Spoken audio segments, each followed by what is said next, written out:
আশা করছি আল্লাহ সুবহানাহু ওয়া তাআলার রহমতে আপনারা সবাই অনেক অনেক ভালো আছেন। আজকে কথা বলবো নাস্তিকদের আনিত একটা অভিযোগের ব্যাপারে। নাস্তিকরা সূরা কাহাফ 18 নম্বর সূরা 86 নম্বর আয়াত এটা দেখিয়ে বলে যে কোরআনে বৈজ্ঞানিক ভুল আছে। কিভাবে? কারণ সূরা কাহাফ সূরা নম্বর 18 আয়াত নম্বর 86 এখানে বলা হচ্ছে, অবশেষে যখন সে সূর্যাস্তের স্থানে পৌঁছালো তখন সে সূর্যকে একটি কর্দমাক্ত পানির ঝর্ণায় ডুবতে দেখলো এবং সে এর কাছে একটি জাতির দেখা পেল। আমি বললাম, হে জুলকারনাইন, তুমি তাদেরকে আযাবও দিতে পারো অথবা তাদের ব্যাপারে সদাচরণও করতে পারো। কোরআনে এই সূরা কাহাফ 86 নম্বর আয়াতে বলা হচ্ছে যে জুলকারনাইন সে দেখলো যে জুলকারনাইন সূর্যাস্তের স্থানে পৌঁছালো এবং সে সূর্যকে কর্দমাক্ত পঙ্কিল জলাশয় কর্দমাক্ত জলাশয়ে অস্ত যেতে দেখলো। এটা বলা হচ্ছে কোরআনে। কিন্তু আমরা বিজ্ঞানের আলোকে জানি যে সূর্য তো উদয় হয় না, আবার অস্তও যায় না। তাহলে কোরআন এখানে ভুল বলছে। তাদের দাবি, নাস্তিকদের এটা দাবি। আমি বলবো এটা নাস্তিকদের একটি হাস্যকর দাবি, কারণ এখানে এমনটা বলাই হয়নি। চলুন আপনারা বিষয়টা ভালোভাবে লক্ষ্য করুন। এখানে আল্লাহ বলছেন, অবশেষে যখন সে জুলকারনাইন যখন পৌঁছালো কোথায়? সূর্যাস্তের স্থানে। এখানে সূর্যাস্ত দ্বারা দুটো জিনিস বোঝানো যায় যে আমরা সাধারণ মানুষ আমরা কিন্তু এই শব্দটা ব্যবহার করি সূর্যোদয় এবং সূর্যাস্ত, কিন্তু আসলে কি সূর্যোদয় বা সূর্যাস্ত হয়? সূর্যাস্ত হয় না। পৃথিবী ঘুরছে আমাদের কাছে। আমি এখানে বিষয়টা বলি, আমাদের কাছে মনে হয় সূর্য উদয় হচ্ছে আবার সূর্য অস্ত যাচ্ছে, কিন্তু বাস্তবে এমনটা হচ্ছে না। বাস্তবে পৃথিবী ঘুরছে, যে কারণে আমাদের মনে হয় যে সূর্য উঠছে, সূর্য অস্ত যাচ্ছে।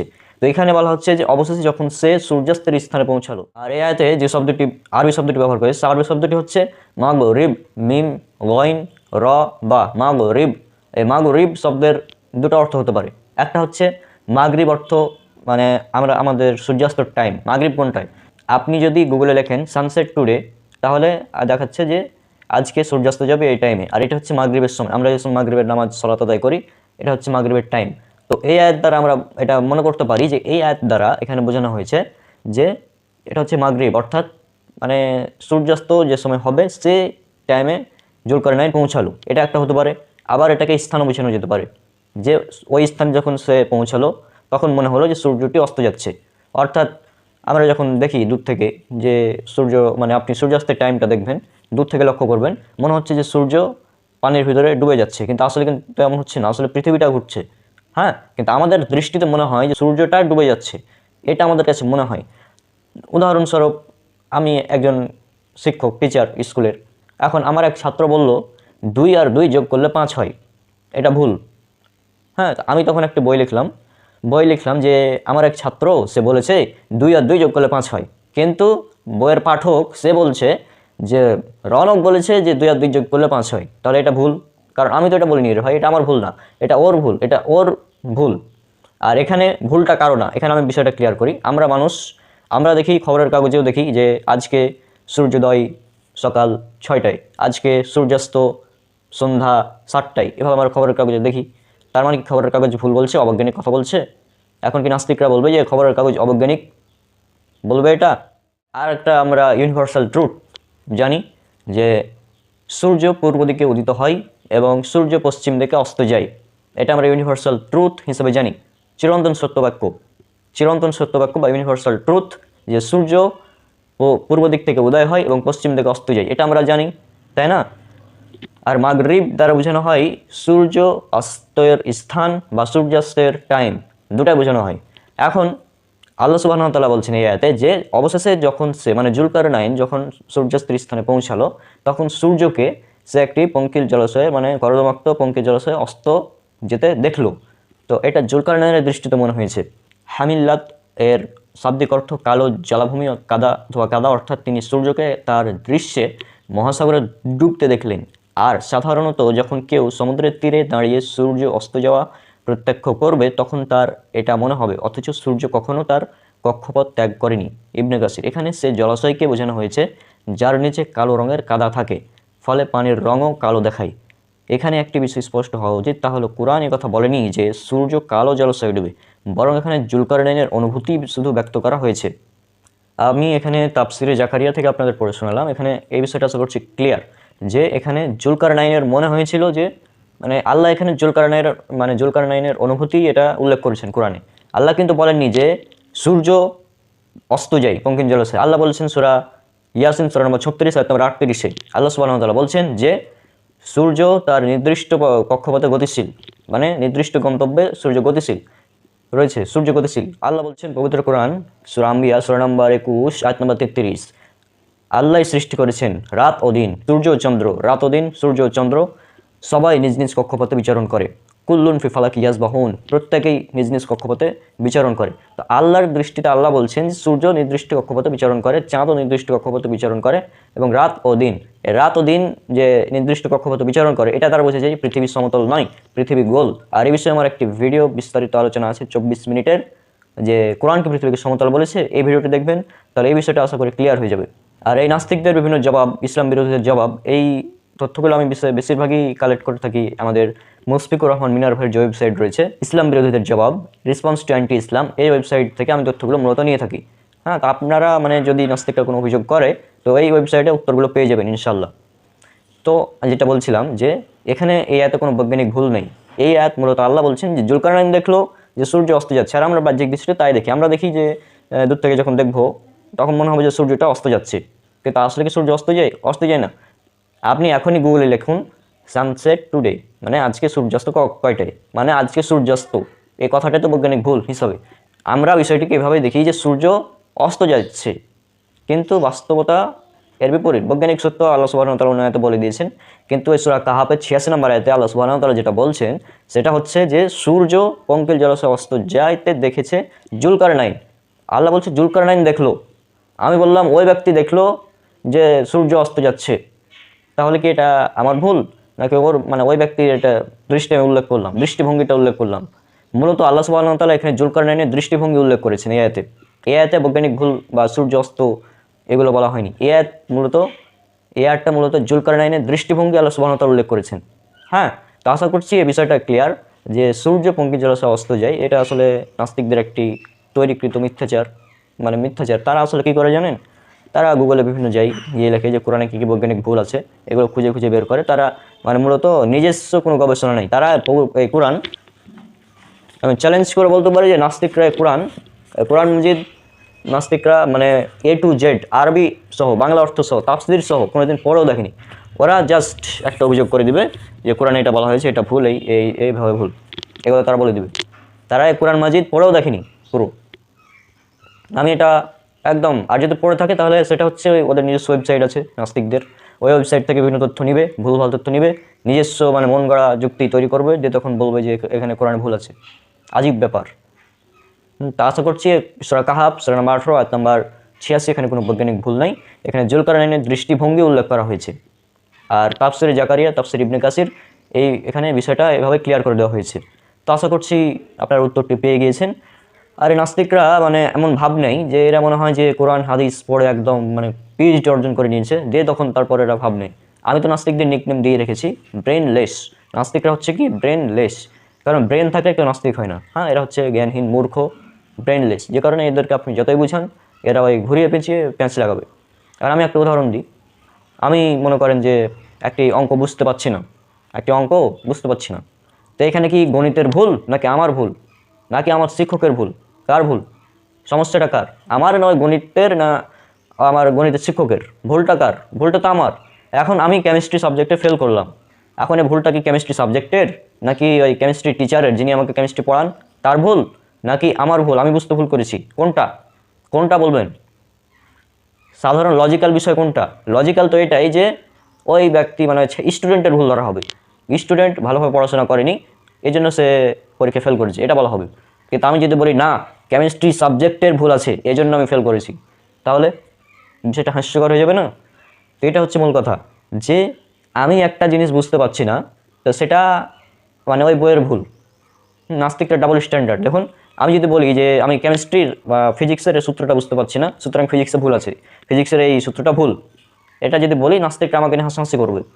আবার ওরাই আবার কোরআনের বেলায় ডাবল স্ট্যান্ডার্ড, মানে ওর স্ট্যান্ডার্ড চেঞ্জ হয়ে যায়। ওরা বুঝতে পারছে না একটা আয়াত, তখন বলবে যে কোরআনে ভুল আছে। আজীব ব্যাপার। আল্লাহ সুবহানাহু ওয়া তাআলা পবিত্র কোরআনে বলছেন সূরা বাকারা সূরা নম্বর 2 আয়াত নম্বর 2, যালিকাল কিতাবু লা রাইবা ফীহি হুদাল লিল মুত্তাকিন, এই সেই কিতাব যাতে কোনো সন্দেহ নেই, মুত্তাকিদের জন্য হিদায়াত। নাস্তিকদের আরও একটি অভিযোগ নিয়ে, নাস্তিকরা মানে একটি হাদিসকে নিয়ে অভিযোগ করে। হাদিসটা রয়েছে সহিহ বুখারীতে, হাদিস নাম্বার 3199, ইসলামিক ফাউন্ডেশন 2972, এবং এই হাদিসটি আন্তর্জাতিক নাম্বার সে মুসলিম 159 এসেছে। হাদিসটা হচ্ছে এরকম, আপনার স্ক্রিনে দেখুন।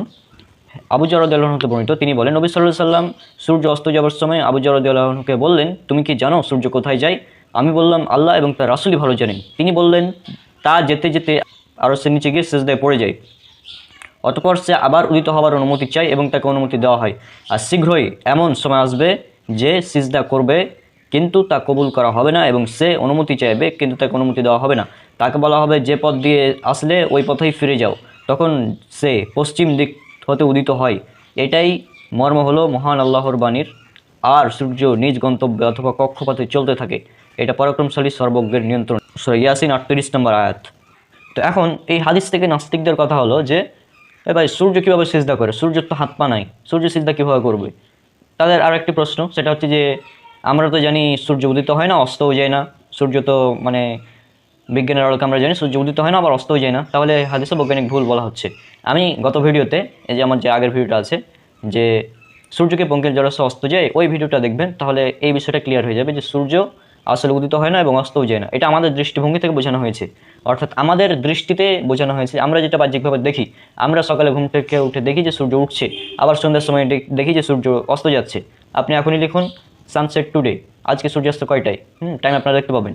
তো এটা হচ্ছে আমাদের দৃষ্টিভঙ্গি থেকে বোঝানো হয়েছে। আবার বলে দিচ্ছি, এখানে বৈজ্ঞানিক কোনো ভুল নেই।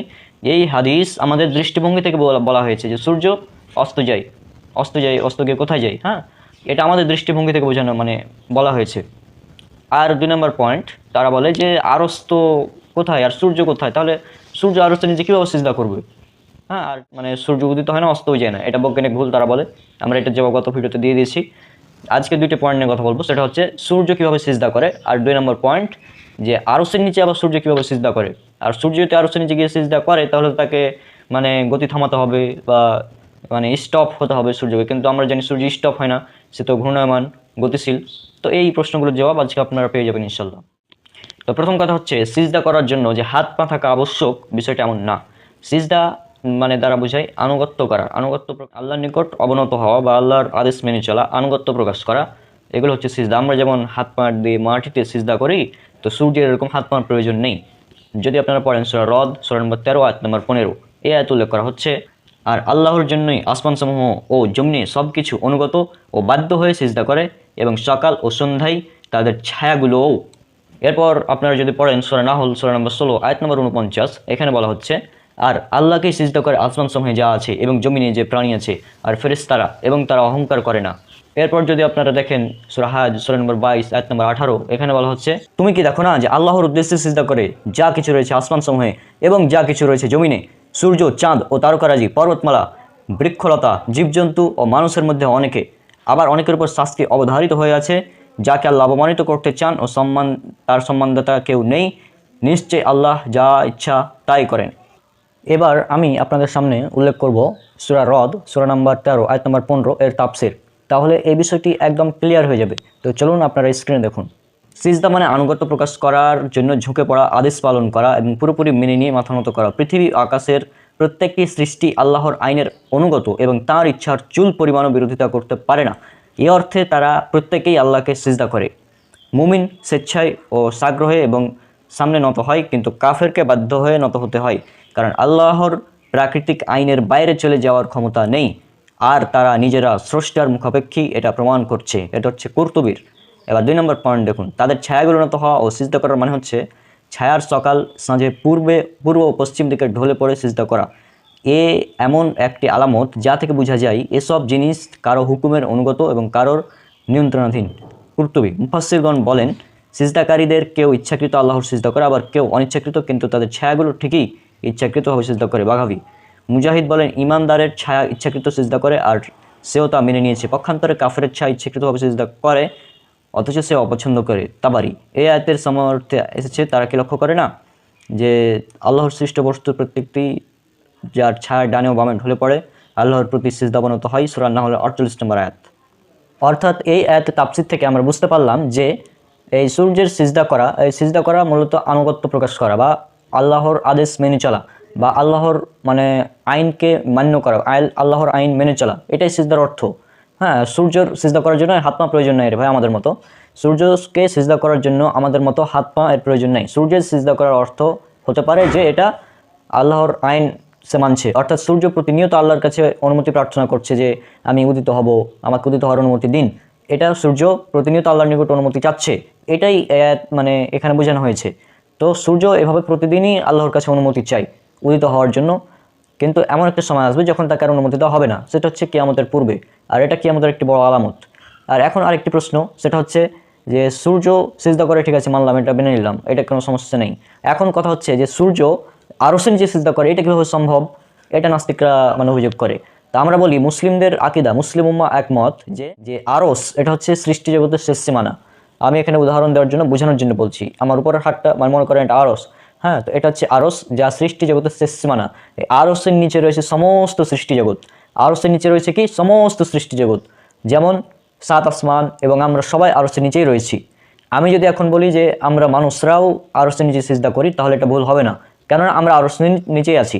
যেহেতু আমরা আরশের নিচেই আছি, সুতরাং আরশের নিচে সিজদা করার অর্থ এই নয় যে তাকে একদম আরশে চলে যেতে হবে, দিয়ে আরশে ওখানে গিয়ে সিজদা করতে হবে, বিষয়টা এমন না। আরশের নিচে থাকা মানে আরশের নিচে তো আছে রে ভাই সব কিছু, সৃষ্টি জগতের সব কিছু তো আরশের নিচে। সমস্ত তারকারাজি, সূর্য, আসমান সময় যা আছে সবই তো আরশের নিচে। তো আরশের নিচে সিজদা করে সূর্য, এটা বোঝানো হয়েছে। আমরা আরশের নিচে সিজদা করি, অর্থাৎ এই মানে যদি আমরা বলি যে আমরা আরশের নিচে সিজদা করি, এটা ভুল হবে না, কারণ আমরা আরশের নিচেই আছি। করছি এই বিষয়টা ক্লিয়ার। আর আরশের ঊর্ধ্বে রয়েছেন আল্লাহ সুবহানাহু ওয়া তাআলা, যেটা আল্লাহ বিভিন্ন আয়াতে পবিত্র কোরআনে বলে দিয়েছেন। যে সূরা যেমন রয়েছে আপনার সূরা তাহা সূরা নম্বর 20 আয়াত নম্বর 5-এ, আর রহমানু আলাল আরশি ইস্তাওয়া, রহমান আরশের উপর উঠেছেন। এছাড়াও আরও অনেকগুলো আয়াত রয়েছে যেগুলোতে আল্লাহ সুবহানাহু ওয়া তাআলা বলছেন তিনি আরশের উপর উঠেছেন। এটা হচ্ছে আমাদের মুসলিমদের আকীদা। তো এই হচ্ছে মূল কথা, যে আরশ হচ্ছে সৃষ্টি জগতের শেষ সীমানা এবং আরশের নিচে সমস্ত কিছু রয়েছে। এইভাবে আরশের নিচে শুধু মানে সূর্যের আরশের নিচে সিজদা করার অর্থ হচ্ছে সূর্য তার নিজের জায়গা থেকেই আরশের নিচে সিজদা করতে পারে। সূর্যকে সিজদা করার জন্য মানে 7 আসমান ভেদ করে উপরে উঠে চলে যেয়ে আবার আরশের নিচে সিজদা করতে হবে, সেটা এমন না। সূর্য নিজের স্থানে থেকেই, নিজের কক্ষপথে থেকেই আরশের নিচে সে সিজদা করে। আর সূর্য যে নিজের কক্ষপথে বিচরণশীল, এটা আল্লাহ পবিত্র কোরআনে বলে দিয়েছেন। যেমন উল্লেখ করা আছে সূরা আম্বিয়া সূরা নম্বর 21 আয়াত নম্বর 33-এ, কুল্লুন ফি ফালাকি ইয়াসবাহুন, যে আল্লাহ সৃষ্টি করেছেন দিন ও রাত, সূর্য এবং চন্দ্র প্রত্যেকে নিজ নিজ কক্ষপথে বিচরণ করে। আল্লাহ বলছেন সূরা ইয়াসিন সূরা নম্বর 36 আয়াত নম্বর 38, এখানে বলছে যে আল্লাহ সুবহানাহু ওয়া তাআলা বলছেন যে সূর্যের একটি নির্দিষ্ট গন্তব্যস্থল রয়েছে। হ্যাঁ, তো সূর্য নিজের কক্ষপথে থেকেই আরশের নিচে সিজদা করে। আশা করছি এই পয়েন্টে ক্লিয়ার যে সূর্য নিজের কক্ষপথে থেকেই আরশের নিচে সিজদা করে। যেভাবে আমরা সিজদা করি, গাছপালা সিজদা করে, বিভিন্ন মানে সৃষ্টি বস্তু, সমস্ত সৃষ্টি বস্তুই সিজদা করে আল্লাহকে। তো এটাই বোঝানো হয়েছে বিষয়টা। হ্যাঁ, তো সূর্যকে সিজদা করার জন্য মানুষের মতো হাত পা কপাল নাক এগুলো প্রয়োজন নেই। আশা করছি বিষয়টা ক্লিয়ার। এবার আরও একটি পয়েন্ট, সেটা হচ্ছে যে সূর্য যে আল্লাহর কাছে যে অনুমতি চাই, হ্যাঁ, আবার উদিত হয়, তো এগুলোর জন্য তো অনেক টাইম প্রয়োজন, নাস্তিকদের দাবি। আমি কথা বলবো নাস্তিকরা বিজ্ঞান সম্পর্কে অজ্ঞ, কারণ এই টাইম, সূর্যের এই কার্যকলাপ, সূর্য আল্লাহর কাছে অনুমতি চাওয়া আবার উদিত হওয়া, এগুলো মানে অত্যন্ত নিম্ন টাইমে হয়ে যায়। যেমন যদি বলি 1 ন্যানো সেকেন্ডে হয়ে যায় তাহলে 10⁻⁻9, যদি বলি 1 মানে পিকো সেকেন্ডে হয়ে যায় তাহলে 10⁻12, যদি বলি 1 ফেমটো সেকেন্ডে হয়ে যায় তাহলে 10⁻−15 মানে 10⁻−15। হ্যাঁ, এর চেয়েও কম সময় হতে পারে, এর চেয়েও মানে সবচেয়ে কম যেটা টাইম, সেই টাইমেই এই সূর্য আল্লাহর কাছে অনুমতি চাই এবং এগুলো হয়ে যায়। আর আমি তো একটা ভিডিও বানিয়েছি মানে কোরআন এবং আধুনিক বিজ্ঞান সিরিজের 2 নম্বর এপিসোড, যে টাইম ডাইলেশন সম্পর্কে। সেখানে সেই ভিডিওটা যদি আপনারা দেখেন তাহলে বুঝতে পারবেন যে আমাদের পৃথিবীর এই টাইম এবং মহাবিশ্বের টাইম এগুলো আসলে এক না, টাইমের মধ্যে পার্থক্য রয়েছে। টাইম এগুলো আলাদা আলাদা আলাদা বিষয়, পৃথিবীর টাইম মহাবিশ্বের টাইম এগুলো আলাদা। এটা আপনারা সেই ভিডিওটা দেখলে বুঝতে পারবেন। তো এই যে নাস্তিকদের এই দাবি, হাস্যকর দাবি, হ্যাঁ, আর আমরা বলবো তারা বিজ্ঞান সম্পর্কে অজ্ঞ। কারণ আর নাস্তিকরা এটা কিন্তু বলতে পারবে না যে সূর্য 1 মুহূর্তের জন্য থামে না, এটা কিন্তু নাস্তিকরা বা কোনো বিজ্ঞান আজ পর্যন্ত প্রমাণ করতে পারেনি। কেননা হাইজেনবার্গের অনিশ্চয়তা নীতি অনুযায়ী দুইটি বস্তুর পরস্পরের মানে দুইটি বস্তুর আপনি গতিবিধি একসাথে লক্ষ্য করতে পারবেন না, অবশ্যই সময় পার্থক্য হবে, আপনি বুঝতে পারবেন না। আশা করছি বিষয়টা ক্লিয়ার যে সূর্যের সিজদা করা, আল্লাহর কাছে অনুমতি চাওয়া, এই বিষয়গুলো মূলত মুহূর্তের মধ্যে হয়ে যায়, যেটা আমরা বুঝতে পারি না। হ্যাঁ, আর এই সূর্যকে সিজদা করার জন্য যে থামতে হবে, মানে তার গতিবিধিকে থামিয়ে দিয়ে আবার সিজদা করতে হবে, বিষয়টা এমন না। সূর্য তার নির্দিষ্ট কক্ষপথে গতিশীল অবস্থায় আল্লাহর কাছে মানে সিজদা করতে পারে, অনুমতি চাইতে পারে, এগুলো করতে পারে, এগুলো সে চলমান অবস্থায় করতে পারে। তো এর জন্য মূলত তাকে স্টপ হতে হবে, থামতে হবে, বিষয়টা এমন না। আশা করছি এই বিষয়টিও ক্লিয়ার। আর আমি তো বলি যে নাস্তিকরা মূলত কি বলবো বলেন, এই নাস্তিকরা হচ্ছে ব্রেনলেস, অজ্ঞ, মূর্খ। এটা না বুঝে বিজ্ঞান, না বুঝে কোরআন হাদিস। অথচ ভাব নাই যে তারা কোরআন হাদিস একদম পিএইচডি করে ফেলেছে, তারা সায়েন্সে একদম পিএইচডি করে ফেলেছে, এমন ভাব নাই তারা। মানে আজীব ব্যাপার রে ভাই। আমি একটা ফিজিক্সের সূত্র বুঝতে পারছি না, তার মানে কি এটা ফিজিক্সের ভুল নাকি আমার বুঝের ভুল? নাস্তিকরা বলবে এটা তোমার বুঝের ভুল, সবাই একমত, সবাই এইটাই লজিক্যাল যে তুমি ফিজিক্সের এটা বুঝতে পারছো না, এটা তোমার বুঝের ভুল, ফিজিক্সের এখানে ভুল নেই, ফিজিক্স সূত্রটা সঠিক কিন্তু তোমার বুঝতে ভুল, মানে তুমি বুঝতে ভুল করছো। কিন্তু আমি যদি বলি যে না, আমি ফিজিক্সের সূত্র বুঝতে পারছি না, তার মানে এটা ফিজিক্সেরই ভুল, তাহলে এটা হাস্যকর হবে, নাস্তিকটা হাসাহাসি করবে এটা নিয়ে। ঠিক একই ঘটনা যখন কোরআন হাদিসের বেলা আসছে, তাদের স্ট্যান্ডার্ড চেঞ্জ হয়ে যাচ্ছে। তারা কোরআনের আয়াত বুঝতে পারছে না, সুতরাং কোরআনে ভুল আছে, হাদিস বুঝতে পারছে না, হাদিসে ভুল আছে। আজীব ব্যাপার। এই গণ্ড মূর্খ, মানে অজ্ঞ, তারপর ব্রেনলেস এসব নাস্তিক, এরা যে মানে কি মানে মানে এদের ব্যাপারে কথা বলতে গেলেও মানে কেমন লাগে আর কি, মানে এতটাই ব্রেনলেস এরা, মানে বলার বাইরে। আসলে এরা নাস্তিক না, এরা মূলত কি বলেন, এরা ইসলাম বিরোধী, মানে ইসলামকে বিরোধিতা করার জন্য এরা টাকা পায়, এই জন্য আর কি এরা ইসলামের বিরোধিতা করে, এটা হচ্ছে মেন কথা। তো এরা আসলে বিরোধিতা করবে, আপনি যতই বুঝান এরা প্যাঁচ লাগাবে, বিরোধিতা করবে, এটা এদের কাজ, এদের কাজ এরা করবে। এরা ব্রেনলেসের মতো থাকবে, এইভাবে নাস্তিক অবস্থায় মারা যাবে, চিরকাল জাহান্নামে থাকবে, এটাই, আর কিছু করার নাই। তো আমার কথা হচ্ছে যে এখানে আশা করছি বিষয়টা ক্লিয়ার, যে সূর্য গতিশীল অবস্থায় থেকেই সিজদা করতে পারে, সূর্যকে আরশের নিচে সিজদা করার জন্য 7 আসমান ভেদ করে উপরে গিয়ে আরশের নিচে সিজদা করতে হবে না, সে নিজের কক্ষপথ থেকে আরশের নিচে মানে আল্লাহকে সিজদা করতে পারে, নো প্রবলেম। সে নিজের কক্ষপথে চলমান অবস্থায় থেকেই আল্লাহর কাছে অনুমতি চাইতে পারে। আর সে যদি থেমেও যায়, সেটা একদম অত্যন্ত অল্প টাইমের জন্য, যেটা আমরা মানুষরা বিজ্ঞান দ্বারা প্রমাণ করতে পারবো না এত কম সময়ে। আর এই বিষয়গুলো আশা করছি বিষয়টা ক্লিয়ার একদম। তো এইসব নাস্তিক যারা এসব অভিযোগ করে, আসলে এরা হাস্যকর অভিযোগ করে। তো আশা করছি আপনারা এই নাস্তিকদের ফাঁদে পা দেবেন না, এরা আসলে ইসলামের বিরোধিতা করা এদের মূল উদ্দেশ্য। আপনি দেখবেন না নাস্তিককে যে তারা বাইবেলের ভুল হচ্ছে, এটা কিন্তু তারা করবে না। কারণ কি? কারণ ওরা মানে বাইবেলের যারা মানে ধারক বাহক খ্রিস্টান, ইহুদি খ্রিস্টান, ওদেরকে টাকা দেয়, দিয়ে বলে যে মুসলিমদের বিরোধিতা করো, এই জন্য এটা মূলত এগুলো করে। হ্যাঁ, ওরা অন্য ধরনের ভুল ধরবে না, ভুল ধরবে ইসলামের। আর ইসলামের কোনো ভুল নেই, তারা নিজস্ব প্রযুক্তি দিয়ে এগুলো করে, নিজস্ব প্রযুক্তি দিয়ে তারা এগুলো করে।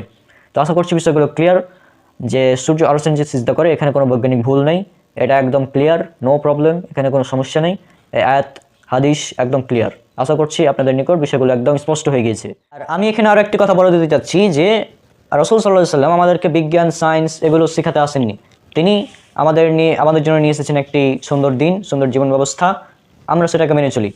আল্লাহ সুবহানাহু ওয়া তাআলা পবিত্র কোরআনে বলেছেন, আমরা সেটা মেনে চলি, আমরা মুমিন মুসলিম। রাসূল সাল্লাল্লাহু আলাইহি সাল্লাম বলেছেন, যেগুলো সহিহ হাদিস দ্বারা সহিহ সনদে প্রমাণিত যে সমস্ত কথা, সেগুলো আমরা মেনে চলি, আমরা কোরআন এবং সহিহ হাদিস মেনে চলি। এর জন্য আমাদের যুক্তি বিজ্ঞান এগুলোর কোনো প্রয়োজন নাই। কিন্তু যেহেতু নাস্তিকরা আমাদেরকে অভিযোগ করছে আমাদের উপরে, সেহেতু আমরা তাদেরকে এভাবে জবাবটা দিচ্ছি। আশা করছি বিষয়টা ক্লিয়ার।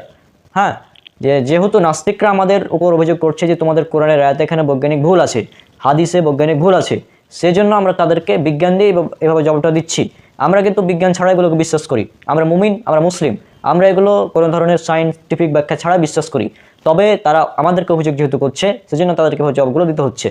আর কোরআন এবং হাদিস, সহিহ হাদিস, এগুলো কখনোই বিজ্ঞানের বিরুদ্ধে যাবে না, মানে যেগুলো বিজ্ঞানের প্রতিষ্ঠিত সত্য, এগুলোর বিরুদ্ধে যাবে না, বিজ্ঞানের থিওরির বিরুদ্ধে যেতে পারে। আমি বলি যে কোরআনের আয়াত বিজ্ঞানের থিওরি, অসংখ্য থিওরির বিরুদ্ধে যেতে পারে, তবে বিজ্ঞানের কোনো প্রতিষ্ঠিত সত্য, চিরন্তন সত্য, এগুলোর বিরুদ্ধে কখনো যাবে না। পবিত্র কোরআন মাজিদের আয়াত যতগুলো আজ পর্যন্ত প্রমাণিত হয়েছে যে বিজ্ঞান যেগুলো বলেছে এগুলো 100% সঠিক। ধরেন কোরআনে প্রায় 1000 মতো বিজ্ঞানের আয়াত আছে, তার মধ্যে 500-600 আয়াত প্রমাণিত 100% সঠিক, কোনো ভুল নেই। বাকি 300-400 আয়াত এগুলোকে পরীক্ষা করা যায় না, এগুলোকে আমরা বিজ্ঞান দিয়ে পরীক্ষা বা টেস্ট করতে পারি না। হ্যাঁ, তার মানে কি আমরা এখন লজিক্যাল কোনটা? লজিক্যাল কি এটা যে যেহেতু এটা বিজ্ঞান এখন আবিষ্কার করতে পারেনি সুতরাং এগুলো ভুল, এটা লজিক্যাল? নাকি যেহেতু 80% সঠিক সুতরাং বাকি 20%ও সঠিক হবে, কিন্তু বিজ্ঞান এখন অতদূর পর্যন্ত পৌঁছাতে পারেনি। উদাহরণস্বরূপ জিনের অস্তিত্ব বিজ্ঞান এখন প্রমাণ করতে পারেনি, তারপর পরকালের জীবন এগুলো প্রমাণ করতে পারেনি, জান্নাত জাহান্নাম প্রমাণ করতে পারেনি। হ্যাঁ, কিন্তু এগুলো আমরা বিশ্বাস করি। তারপর পৃথিবীর বাইরে প্রাণের অস্তিত্ব রয়েছে, এলিয়েন, এটা বিজ্ঞান এখনও প্রমাণ করতে পারেনি, থিওরি দিচ্ছে অনেক, কিন্তু কোরআনে এগুলো বলা আছে। তো মূল কথা হচ্ছে এটাই যে আমরা মুসলিম, আমরা বিজ্ঞানকে ছাড়াই আমরা কোরআন হাদিসকে বিশ্বাস করি, যেগুলো কোরআন এবং সহিহ হাদিস দ্বারা প্রমাণিত যে সমস্ত কথা। হ্যাঁ, এই সমস্ত নাস্তিক, মূর্খ নাস্তিক, ব্রেনলেস নাস্তিক, এদের কথায় কান দেওয়ার আসলে কোনো প্রয়োজন নেই। এরা আসলে চিটিংবাজ। হ্যাঁ, এরা মানে বলবে যে বিজ্ঞানের মানে এরা বিজ্ঞানকেও মানে না, এরা বিজ্ঞানকেও ঠিকভাবে মানে না। হ্যাঁ, কারণ যখন ওদের বিরুদ্ধে চলে যাবে বিজ্ঞানের কথা, ওদের মানদণ্ডের, তখন ওরা বিজ্ঞানকে অস্বীকার করে দেবে। বিষয়টা হচ্ছে এমন। আর এই নাস্তিকরা মূর্খ, এরা বিজ্ঞান বুঝে না, আর কোরআন এবং সুন্নত এগুলো বুঝেই না, টোটালি বুঝে না। এদেরকে যদি কোরআন আয়াত খুলে দেওয়া যায়, এরা রিডিং পর্যন্ত পড়তে পারবে না। হ্যাঁ, তো আর এরা আবার কোরআনের ভুল ধরতে আসে, আজীব ব্যাপার। আশা করছি আপনাদের নিকট বিষয়গুলো একদম স্পষ্ট হয়ে গিয়েছে। পঙ্কিল জলস অস্ত যাই, এই বিষয়ে নাস্তিকরা অভিযোগ করে, ইসলাম বিরোধীরা। তো তাদের জবাবে একটি ভিডিও বানিয়েছিলাম, তো সেখানে এক ভাই কমেন্ট করেছেন। কমেন্টটা আপনারা স্ক্রিনে দেখুন। আমি সূরা কাহাফের 17 নং আয়াত পড়ে দেখেছি। এখানে বলা হচ্ছে সূর্য উদিত হওয়ার সময় ডান দিক থেকে পাশ কাটিয়ে যেত এবং অস্ত যাওয়ার সময় বাম দিক থেকে পাশ কাটিয়ে যেত। এখানে কথাটা এমনভাবে বলা হচ্ছে সূর্যই পৃথিবীর উপর দিয়ে যাচ্ছে। একটু ব্যাখ্যা করে দেবেন প্লিজ প্লিজ। প্রথম কথা হচ্ছে যে আপনি এখানে যে আয়াতটি আপনি যেভাবে উল্লেখ করেছেন কমেন্টে, অ্যাকচুয়ালি আয়াতটি এভাবে নাই। যদি আপনারা দেখেন সূরা কাহাফ সূরা নাম্বার 18 আয়াত নম্বর 17, এই আয়াতটি সম্ভবত আপনি ভালোভাবে লক্ষ্য করুন স্ক্রিনে। আর তুমি দেখতে পেতে সূর্য উদিত হলে তাদের গুহার ডানে তা হেলে পড়ছে, আর অস্ত গেলে তাদেরকে বামে রেখে কেটে যাচ্ছে, তখন তারা ছিল তার আঙিনায়। এগুলো আল্লাহর আয়াতসমূহের কিছু। আল্লাহ যাকে হিদায়ত দেন সে হিদায়ত প্রাপ্ত, আর যাকে ভ্রষ্ট করেন তুমি তার জন্য পথ নির্দেশকারী কোনো অভিভাবক পাবে না। হুম। এই আয়াতের অন্যান্য অনুবাদে বলা হয়েছে এটি আল্লাহর নিদর্শন সমূহের মধ্যে অন্যতম। ফলে এই আয়াতে যে বিষয়টা উল্লেখ করা হচ্ছে সেটা হচ্ছে মানুষের দৃষ্টিভঙ্গি থেকে আবারও ওই একই বিষয়ে চলে আসছে ঘুরে। যে আল্লাহ প্রথমে বলে তুমি দেখতে পেতে, না আমরা কি দেখি? আমরা কি দেখি সাধারণত? আমরা দেখি যে সূর্য উঠছে, আমরা দেখি সূর্য অস্ত যাচ্ছে, তাই না? তো এখানে আমাদের দৃষ্টিভঙ্গি থেকে বলা হয়েছে যে আমরা যেটা দেখি। তো ওখানে মূলত সূরা কাহাফটা আসহাবে কাহাফের যে ঘটনা নিয়ে উল্লেখ করা হয়েছে, যে আসহাবে কাহাফের কয়েকজন যুবক ছিল, তাদেরকে রাখা হয়েছিল প্রায় 300 বছর এবং আরও 9 বছর, যেটা সূরা কাহাফ 18 নম্বর সূরা 25 নম্বর আয়াতে উল্লেখ করা আছে। তো অনেক লম্বা ঘটনা। তো যাই হোক, ওখানে এই আসহাবে কাহাফের আয়াতে যেটা বলা হচ্ছে, ওই আসহাবে কাহাফে যারা ছিল তাদের উপরে তারা দেখতে যখন সূর্য উঠছে তখন ডান দিকে, অস্ত যাচ্ছে তখন বাম দিকে, অর্থাৎ সূর্যের আলো বা রোদ তাদের উপর পড়তো না। এই বিষয়টা এখানে উল্লেখ করা হচ্ছে। তারপরেও আমি এখানে আমাদের ডক্টর আবু বকর মোহাম্মদ জাকারিয়া হাফিজাহুল্লাহ স্যারের যে তাফসির, সেটা আপনাদের পড়ে শুনিয়ে দিচ্ছি, তাহলে আরো বিষয়টি ক্লিয়ার হয়ে যাবে ইনশাল্লাহ। আয়াতের অর্থ বর্ণনায় দুটি মত রয়েছে। এক, তারা গুহার এক কোণে এমনভাবে আছে যে সেখানে সূর্যের আলো পৌঁছে না। স্বাভাবিক আড়াল তাদেরকে সূর্যের আলো থেকে রক্ষা করছে, কারণ তাদের গুহার মুখ ছিল উত্তর দিকে। এ কারণে সূর্যের আলো কোনো মৌসুমেই গুহার মধ্যে পৌঁছাতো না এবং বাহির থেকে কোনো পথ অতিক্রমকারী দেখতে পেত না গুহার মধ্যে কে আছে। হ্যাঁ। 2 নম্বর, তারা একটি প্রশস্ত চত্বরে অবস্থান করা সত্ত্বেও দিনের বেলার আলো সূর্যের উদয় বা অস্ত কোনো অবস্থায় তাদের কাছে পৌঁছে না, কেননা মহান আল্লাহ তাদের সম্মানার্থে এ অলৌকিক ব্যবস্থা করেছেন। প্রশস্ত স্থানে সূর্যের আলো প্রবেশ করতে কোনো বাধা না থাকলেও তিনি তার স্পেশাল ব্যবস্থাপনায় তাদেরকে সূর্যের আলোর তাপ থেকে রক্ষা করেছেন। এই অর্থের সাপেক্ষে প্রমাণ হলো মহান আল্লাহর বাণী, এটি তো আল্লাহর নিদর্শন সমূহের অন্যতম। হ্যাঁ, যদি স্বাভাবিক ব্যবস্থাপনা হতো তবে আল্লাহর নিদর্শন বলার প্রয়োজন ছিল না। ইবনে আব্বাস বলেন, সূর্যের আলো যদি তাদের গায়ে লাগতো তবে তাদের কাপড় ও শরীর পুড়ে যেতে পারতো। তাফসীর থেকেও যেটা আপনারা বুঝলেন, যে আমরা বুঝতে পারছি যেটা তাফসীর থেকে, যে এখানে ওই ভিতরে যারা অবস্থান করছে তাদের উপর সূর্যের আলো পড়তো না, এই বিষয়টা বোঝানো হচ্ছে। আর এখানে কোনো বৈজ্ঞানিক ভুল নেই, যেমনটা বলা হয়নি। আর এই আয়াতে কথা বলা হয়নি যে সূর্য পৃথিবীকে কেন্দ্র করে চারদিকে ঘুরে, এভাবে কিন্তু বলা হয়নি। হ্যাঁ। আর পবিত্র কোরআনের অন্যান্য আয়াত সেখানে স্পষ্টভাবে বলে দেওয়া হয়েছে যে কুল্লুন ফি ফালাকি ইয়াসবাহুন, প্রত্যেকে নিজ নিজ কক্ষপথে আবর্তন করে। এই আয়াতের ব্যাখ্যা আমি বিভিন্ন ভিডিওতে করেছি এবং এখানে কোনো বৈজ্ঞানিক ভুল নেই। এই আয়াত দ্বারা কিন্তু এটা বোঝানো হয় না যে সূর্য পৃথিবীর কে কেন্দ্র করে ঘুরছে, এরকমটা কিন্তু এই আয়াতে বলা হচ্ছে না। যদি আপনারা দেখেন পবিত্র কোরআন সূরা আম্বিয়া সূরা নাম্বার 21 আয়াত নাম্বার 33, এই আয়াতে আল্লাহ সুবহানাহু ওয়া তাআলা বলছেন, আর তিনি রাত ও দিন এবং সূর্য ও চাঁদ সৃষ্টি করেছেন, সবাই নিজ নিজ কক্ষপথে বিচরণ করে। এরপর যদি আপনারা দেখেন সূরা ইয়াসিন সূরা নাম্বার 36 আয়াত নাম্বার 38, এখানে আল্লাহ সুবহানাহু ওয়া তাআলা তিনি বলছেন, আর সূর্য ভ্রমণ করে তার নির্দিষ্ট পথে, এটি মহাপরাক্রমশালী সর্বজ্ঞ আল্লাহর নিদর্শন। সূরা ইয়াসিন সূরা নাম্বার 36 আয়াত নাম্বার 40, যদি আপনারা দেখেন সেখানে বলা হচ্ছে, সূর্যের জন্য সম্ভব নয় চাঁদের নাগাল পাওয়া, আর রাতের জন্য সম্ভব নয় দিনকে অতিক্রম করা, আর প্রত্যেকেই কক্ষপথে ভেসে বেড়ায়। তাহলে পবিত্র কোরআনের এই আয়াতগুলো থেকে স্পষ্টভাবে এখানে একদম স্পষ্ট ক্লিয়ার হয়ে বলা হচ্ছে যে সূর্য এটা গতিশীল, চন্দ্র গতিশীল, দিন ও রাত গতিশীল কিভাবে, এটার একটি আমার ভিডিও রয়েছে যে কোরআন কি পৃথিবীকে সমতল বলেছে, প্রায় 24 মিনিটের ভিডিও। সেখানে স্পষ্টভাবে উল্লেখ করা আছে যে কোরআন পৃথিবীকে সমতল বলেনি, আসলে কোরআন পৃথিবীকে একটি গোলাকার আকৃতি দিয়েছে, যেটা পৃথিবীর এক্সাক্ট অরিজিনাল যেটা আকৃতি সেটা উল্লেখ করা হয়েছে এর মাধ্যমে। হ্যাঁ, তো এটা আপনারা দেখবেন তাহলে বিষয়টা ক্লিয়ার হয়ে যাবেন। আর এখানে আমি আর একটা বিষয় উল্লেখ করে দিই, যেহেতু আশা করছি আপনার প্রশ্নের উত্তর আপনি পেয়ে গিয়েছেন, যে ওই আয়াতে কখনোই বলা হয়নি যে এটা মানে পৃথিবীর উপরে সূর্য ঘুরছে, এ আয়াতে কিন্তু এটা বলা হয়নি। ওটা কাহাববাসী মানে কাহাবের যে যারা গুহায় ছিল আসবে কাহাবের, তারা দেখতে পেতো যে সূর্য যখন উঠছে তখন ডান দিকে যাচ্ছে, যখন অস্ত যাচ্ছে তখন বাম দিকে যাচ্ছে, অর্থাৎ সূর্যের আলোটা তাদের উপর পড়তো না, এটা তারা দেখতো। হ্যাঁ, তো এখানে তাদের ব্যাপারে বলা হচ্ছে, এখানে কখনোই বলা হয়নি যে সূর্য পৃথিবীর উপর দিয়ে ঘুরে, চারিদিকে ঘুরে, এই ধরনের অবৈজ্ঞানিক কথা এখানে বলা হয়নি।